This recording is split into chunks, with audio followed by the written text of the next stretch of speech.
Let's be real. Starting, running, and scaling a coaching business can feel exhausting. I mean, you've got the marketing, the hustling, the selling, all that stuff you didn't realize you would need to master when you decided to start a coaching business. For anything like me, you started your coaching business to change the world, to improve the lives of others while improving your own.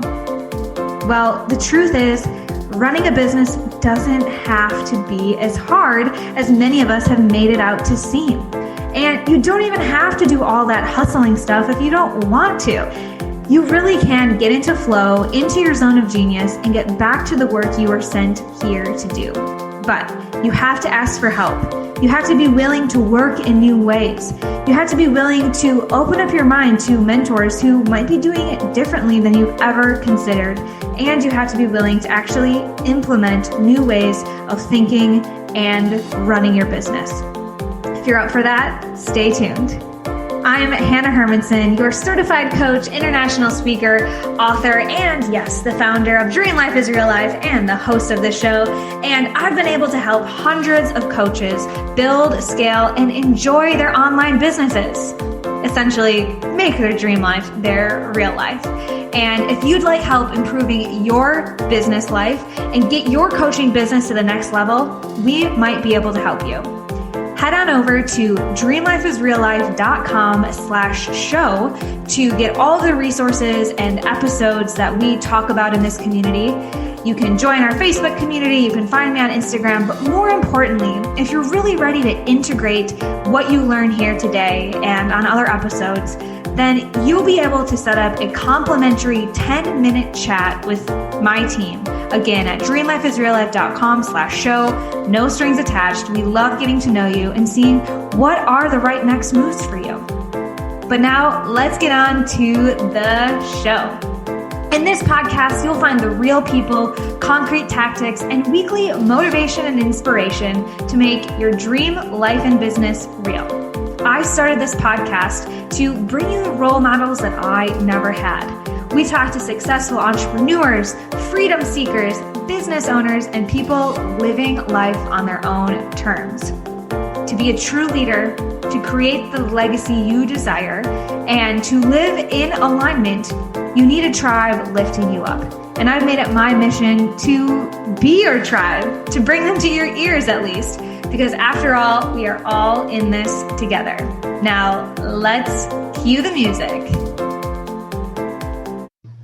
Okay, everyone, welcome back. Today, as always, I get to hang out with another amazing and inspiring person.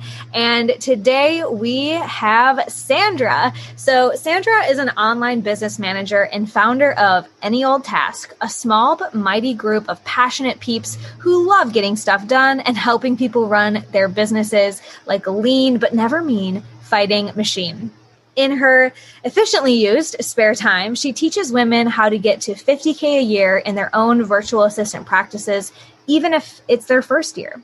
Her clients include familiar names like Tarzan K and Laura Belgray, who is the talking shrimp. She's received accolades in her community like the 40 Under 40 Award, and she's on a mission to help her clients generate the same kind of raving clients she enjoys in her own business. Sandra, we have so much to jam on. Thank you for being here. I'm excited to connect with you. Thanks so much for having me, Hannah. It's so excited to be here and get to talk to you. I mean, just the copy in this bio is like speaking to me. So I would love to know how Any Old Task came to be. And if this is something, I always like to ask the question, like, were you that second grader, like in the back of the room dreaming of being a boss, or what led you to having your own business? Honestly, so what the funny thing about it is that I wasn't the second grader dreaming of being my own boss, but I was the teacher's pet. I was the person that was always trying to help. And, if something needed to be done, I was always the one volunteering to do it. When I was in high school, well before the internet existed, I was, well, not well before, but before the internet existed, I had already thought about the idea of doing virtual assistant work. Like I had come up with the idea of helping business owners, but from my home. And Okay. as a teenager, I couldn't really wrap my head around how to do it. And then when I actually started doing it, it was actually by accident, because my highly introverted and socially anxious daughter wanted to go on a school trip to Iceland. And at the time, we didn't have money for that at all. So decided to take up some extra work on top of the two jobs I was already working, just to try and put her into, get her to go to Iceland. And it kind of snowballed from there. I started with transcription work, and then picked up my first retainer client. And then it just grew from there until one of my friends went, "Hey, you could make this a business." Yeah. I was like, "Oh, maybe I should." And then that's how it happened. So interesting. You had clarity on what you wanted to achieve. And it started out as, getting your daughter to go on that trip. And then you used your strengths to get to that goal. And I think that's essentially what all of us are doing. We know the lifestyle we want, we know the freedom, we know the thing we want to achieve. And then when we start with our strengths, that's when I hear the most of what you called the snowball effect, where it just seems to unfold. It's not like you're banging your head against the wall, like, I must be a business coach. I think that's a really relatable story.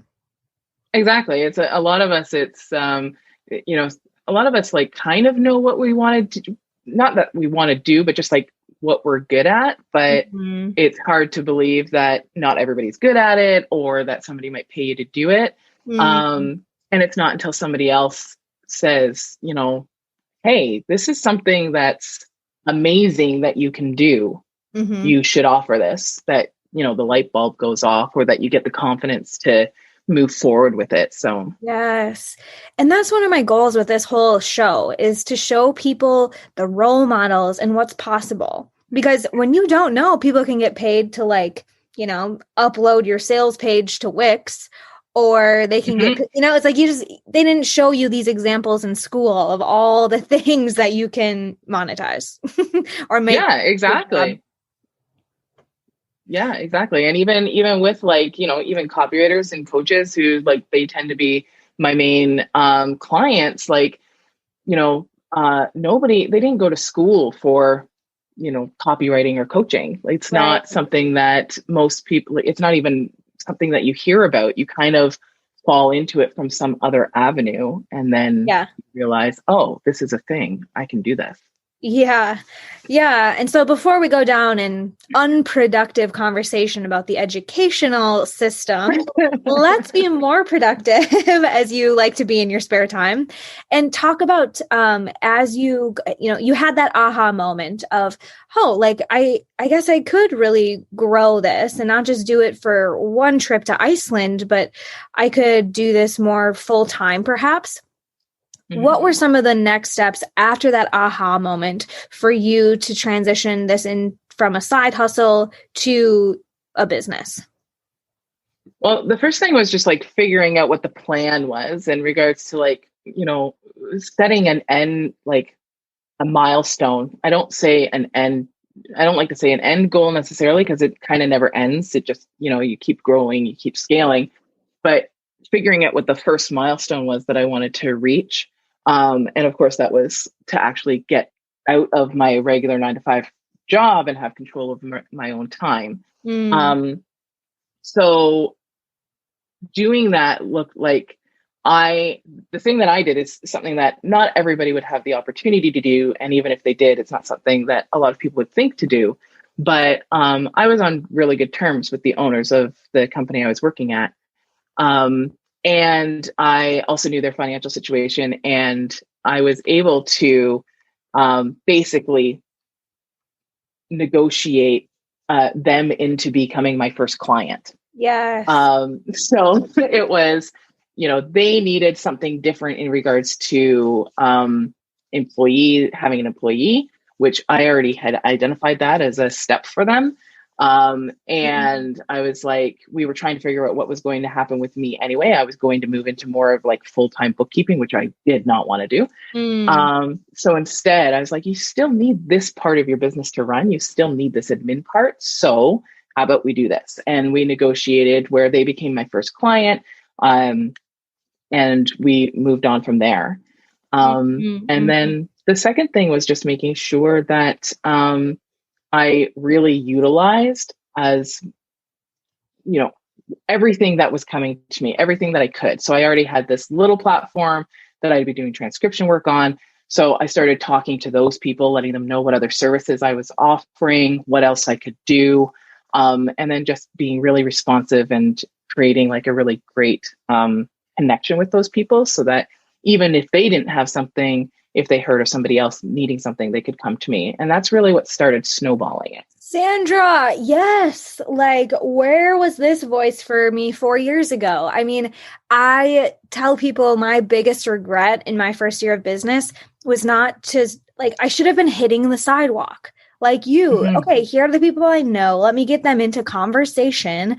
Let me see, how we can negotiate, because I love that momentum, like actually working with people. I mean, you tell me if you see the same mistake being made where coaches and consultants spend a whole bunch of time making themselves look pretty or look ready online, but they don't actually go talk to anyone about what they should be working on, right? Yeah, 100%. I know people who, they have a beautiful website they spent a few $1,000s on. They have a brilliant lead magnet. They have, an Instagram that they constantly post to, but they only have 3 followers and they haven't even told their family what they're trying to do. Like, yeah.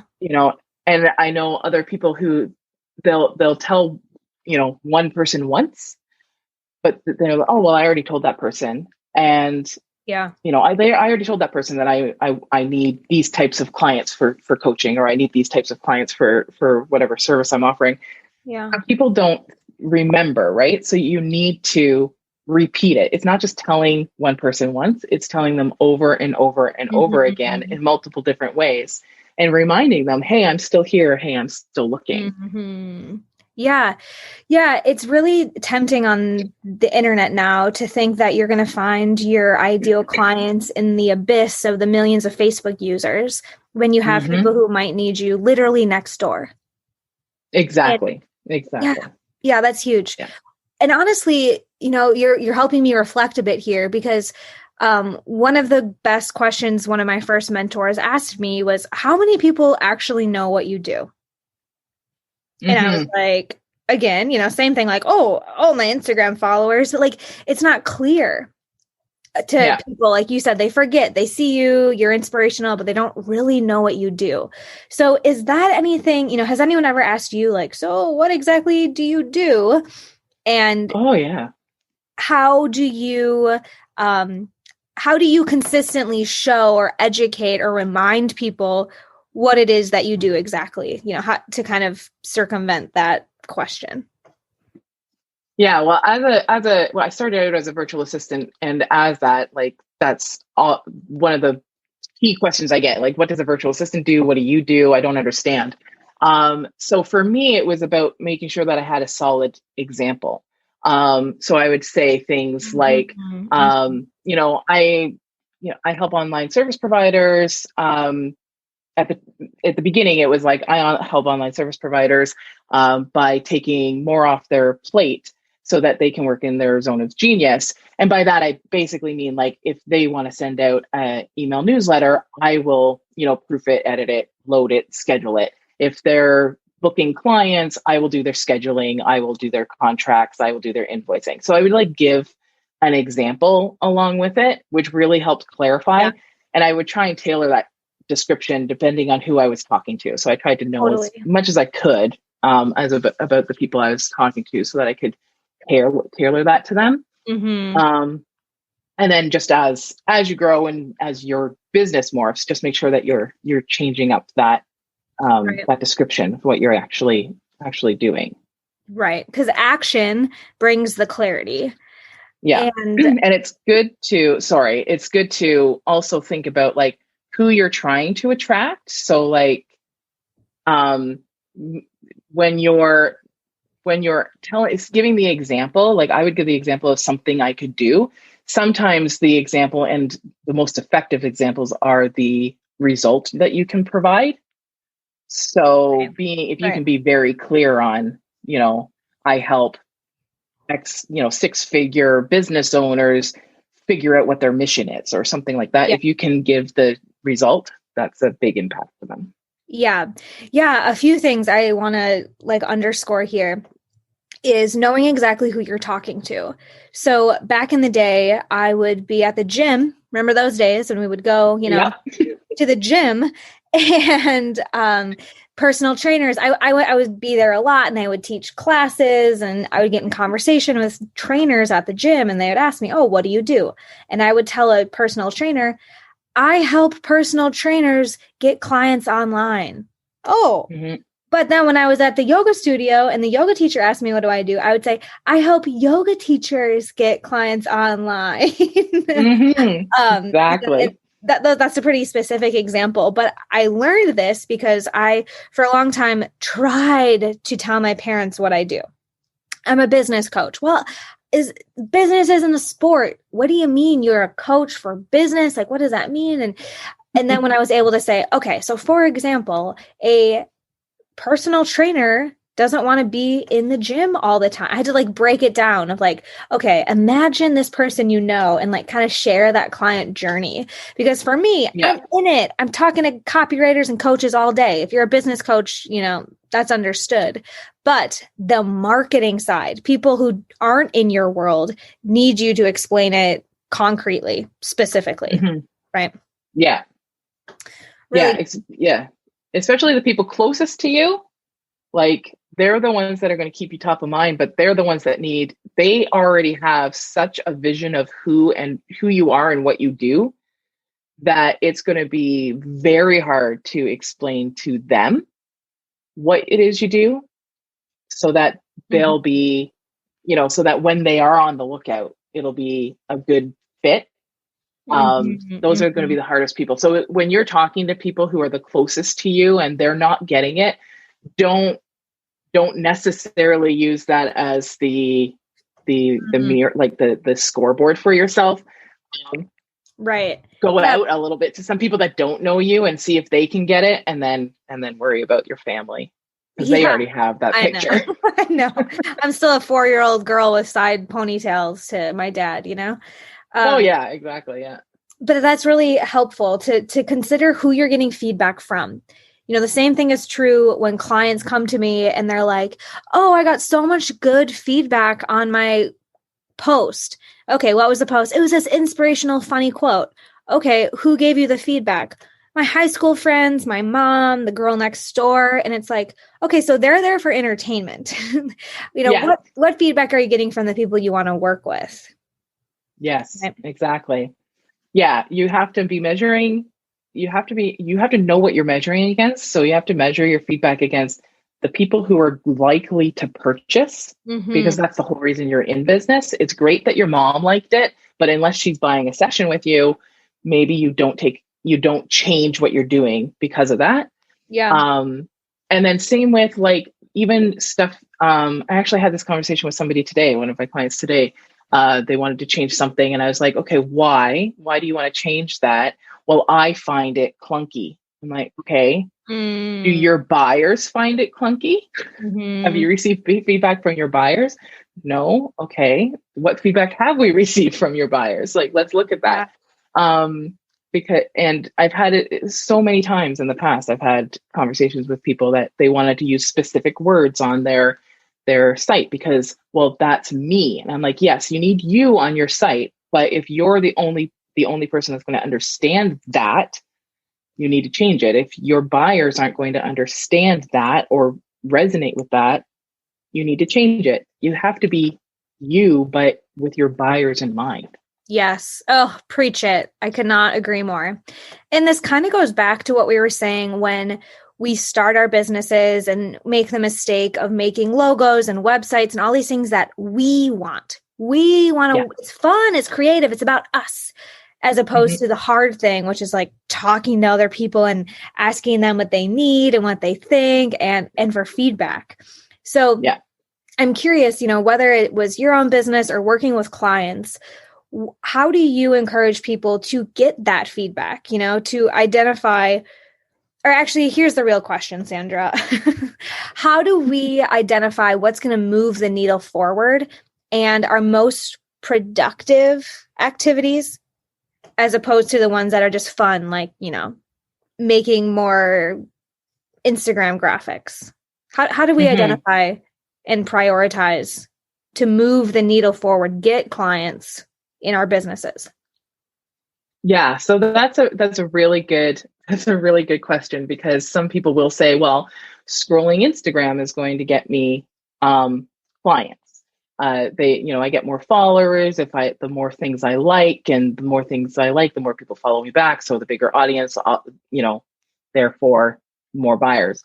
I would say that when you're thinking about prioritizing, you have to think about, like, it really depends on where you are in your business. And if you're doing the passive, so if you look at your business and you say, okay, the problem with my business is I'm not getting enough leads. And then your response to not getting enough leads is a very passive, scrolling Instagram, liking things action. That's, if you haven't seen results from that already, like, that's not going to help. So I would say that when you're thinking about prioritizing, the first thing to do is figure out which area of your business you're looking to affect. And a lot of people try and affect all areas of their business. They try and fix everything at once. You can't fix everything at once. You need to fix the most broken piece first. And for a lot of people, that's going to be lead generation. And then from there, you need to figure out of all the things that you could do to help your lead generation. Like, do a big brainstorm, all the things you could do to fix that, and then figure out from there the top 2 things that you're going to do. And when you're figuring out those top 2 or 3 things that you can do, there are going to be things that take action, that take an investment of your time or your money or a specialist's time to get the thing done. And make sure that there is a key metric that you can look back on to say that, yes, there has been an improvement there. Because a lot of people, they forget the metric. They forget, what am I going to actually measure to make sure that what I'm doing is worthwhile and purposeful. Such a good breakdown. My clients know I am all data, no drama, because when we don't have those concrete numbers or goals that we're working towards, then it's all just messy. So I actually, to reverse engineer this the way that you're talking about, I have my clients track their 4 C's: their connections, their conversations, their conversions, and their coaching. So if you know how many people you're connecting with, and then you know how many people you actually get in conversation and like, yeah, I might be interested in this. And then you know how many of those you're actually converting, enrolling, selling to, and you know how many people are in your coaching business, then we can take a look at where are the actual gaps. Because sometimes people come to clients, they'll be like, oh, nothing's working. I haven't had a sales call in 2 weeks. And I'm like, okay, are you in conversation? Are you connecting? Like, let's reverse engineer like why that gap is on the converting part so that we can start to fill the pipeline. And like you said, identify those actions, because it's never, you can really break it down. So I love that, that strategy that you just shared to really get concrete and clear and focused. Yeah.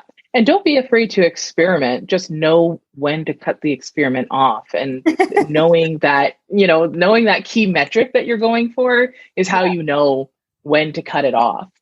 Because, if you've spent, like, a lot of people, and, I've preached it too because it's worked, but like a lot of people have talk about making connections and real connections in Facebook groups and start, like, especially for virtual assistants, one of the best ways for them to start is by like going into Facebook groups, preferably like paid groups, and just helping people. You don't preach that I'm a virtual assistant and I do this. You just, like, somebody asks a question, you answer the question, and just start building relationships with people. Yeah. But at the same time, you need to have a metric, because otherwise you can spend 8 hours of your day building connection and not actually do something else that's going to move the needle forward faster. Yeah. You need to have both short and long-term vision. And when you're making connections, especially, there's like, you need to do short-term, kind of like quick, trying to get people in, and long-term, personal one-on-one building connection. Those two things have to happen at the same time. Yeah. Yeah. I'm with you. It just maps right into what I said, like our 4 C's, because they're all exactly, important. Yeah. You need to grow your connections. You need to have conversations, but then on the backside, you need to convert and like actually work with people. That metric. Exactly. That's why, that works beautifully. I love that. The 4 C's. Yeah. I'm all about alliteration. It's the Hanna Hermanson name. It just comes naturally. I don't know. You have to go with it. So good. So good. So I want to take just a minute here. I know we've, given a bunch of value and people have a lot they can go run with. But I do want to speak to folks who are moving towards the scaling, phase of their business, where they do have some people coming in, they're working with people, and they want to start building their team. I'd love to know when you knew it was time for you to expand or hire, because that's a question I get a lot. Like, when is the right time for me to get, like you were a VA yourself. When do we get that VA as business owners, or that first teammate? So I would say that, I like to say that as soon as you can afford, it, like legitimately, if you have at least $500 a month, every month, where that you're like, I can put this towards that and it'll be fine, definitely it's time to go. I would also say, if you're at a point, which this is where most entrepreneurs end up actually getting help, is if you're at the point where you're working 12, 14, 16-hour days, and usually 6 hours or 6 days a week, it's well past time to get some help. Yeah. A lot of people get to that point, they're working 12-hour days, 6 days a week, and they're still trying to figure out productivity tips, like productivity hacks to get more in, because they're afraid to spend the money. I'd say, like, start looking early. And take your time. Don't let yourself get to that point where you're desperate and you need somebody to start yesterday. Yeah. Give yourself the time so that you can find the right person for you. I really agree with you. I think starting sooner with everything, you kind of got to jump before you're ready in a lot of places. Yes. Because I love the concrete number. If you have a $500 budget, then start taking a look at what you can offboard to an intern or a VA, just hourly, because time is the only thing you can't get more of. Exactly. And so, putting those systems in place. And the other thing that I see happening all too often is that coaches or, entrepreneurs, they're trying to become a genius at everything, when their zone of genius is like coaching or copywriting, but then they like spend time also trying to become an ads manager and a social media manager. And like, when we can just put more of our time in our zone of genius, sooner in our business, I see people going faster. Yes. Yeah. Yes, for sure. The faster that you can bring on help, especially specialized help, the faster you will grow your business in general. Like most people, right? That's the catalyst. As soon as they got the support, they move forward. Yeah. And I've actually heard some coaches out there telling people the opposite, telling people, oh, you should never outsource your copywriting. You should be the expert of your copywriting and do it yourself. You should never outsource your Facebook ads. You should be the expert and do it yourself. I've actually heard people say this, and I emphatically disagree. I think that copywriting in particular, you really should put effort into that. And because it helps you put you in your business, which, especially if you're the face of your business, if you're a coach, being able to do some of that copywriting is like super useful. But numerous businesses have been very successful just hiring a copywriter as well. Yeah. So you need to decide what is important for you to take on and what's important to move to put off onto somebody else's plate. And bookkeeping, general administration, Facebook ads, design work. If you're not a specialist in these areas, get them off your plate.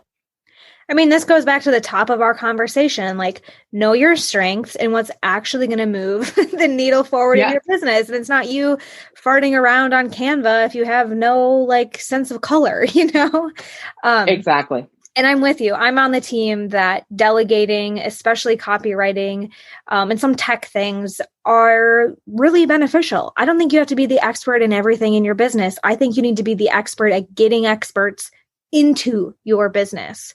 Because exactly, the most cringeworthy thing is when people are just consistent. They think if they, like you said, they just spend a lot of time on Instagram or they just post every day.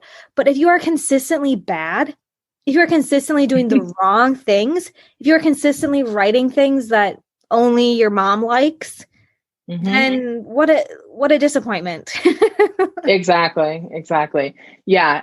And realizing that it's not, I think a lot of people get this kind of message ingrained. They hear the idea that, the self-made millionaire or I pulled myself up by my bootstraps. I did it myself. And like, there's some pride that has been taught to us that you have to do it yourself in order to have been successful.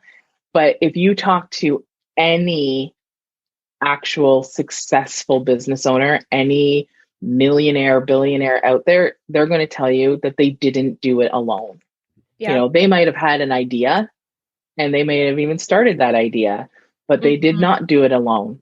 And anybody who says differently is either not successful or they don't appreciate anybody in their life because nobody does it by themselves. And the people who are most successful get help sooner. I love this. I was just eavesdropping on the news. We're staying with my in-laws and they watch the news and whatever. And someone was interviewing a female business owner. And the question was like, how do you do it all? And this woman was like, oh, I'm just really organized and I make sure that I take care of myself in the morning. And I'm like, girl, there's no way you are running the organization you run and have 4 kids and do not have help. You cannot tell me just taking, it's like you have to have a nanny. You have to have an assistant. Like, come on, let us behind the curtain here. Because you're so right. You're so right. There's no like real one woman show. We all can get support and go again further, faster in a more sane way when we collaborate. Exactly. And I would say that like there is something I am a lot more impressed by a business owner that has a team and helps them. I feel like those business owners are the ones that get it, that understand, and that know what they're doing. And when I hear somebody that's just me, I did it all myself, I'm like, you don't like, I don't put any stock into what those people say because they're, even if it's true, they are an outlier. Yeah. And so far, I haven't found one where it's actually true. But even if it was true, they are an outlier. The exception to prove the rule, as one might say. Wow. Dropping truth bombs. I so appreciate this. And yeah, I think it's some really great real talk. So we've chatted about this a little bit, but I would love to know specifically, what it is that you and your team do now. What are you helping businesses and entrepreneurs achieve essentially? Well, I would tell you that like our main focus is helping, soul-centered service providers and we specifically help them go from like, overworked, overwhelmed, multi-hatted entrepreneurs, like most of them start off as. And the goal is to make them like fully supported CEOs of their own business, but not just their own business, their own sustainable, scalable, and profitable business. And we do that by offering virtual assistant services and business management oversight services. But also because I'm at a stage, and I've been at this stage for a few years now, I'm actually maxed out. I can't take on any more clients. So we have a small, like we have our clients that we serve right now. And then we also do matchmaking services to find the right support in those areas, virtual assistant and business management. Oh, so good. Yeah. I mean, meeting the needs. That's what entrepreneurship is all about, and continuing to do that, like you said, at each stage. So how can listeners continue this conversation with you and stay connected? Where can they go? They can find me at anyoldtask.ca or on Instagram at anyoldtask. And I'm on Facebook as anyoldtaskca. Just to be different.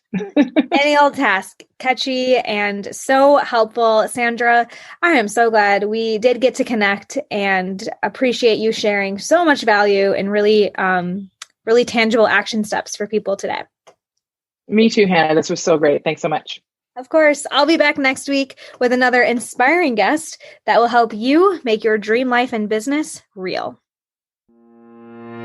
That's right, friends. That'll do it for our show today. But remember, if you're really ready to implement and take these ideas into action, then hop on over to dreamlifeisreallife.com/show, and you can access all of the resources we talked about, and more importantly, set up a complimentary 10-minute phone call with my team so that we can help you get clarity and some concrete action steps in place, so this doesn't just become another one of those feel-good moments, but an opportunity to actually make a change in your life and business, because all good things come in action. So we'll see you over there at dreamlifeisreallife.com/show, and next week here on the show.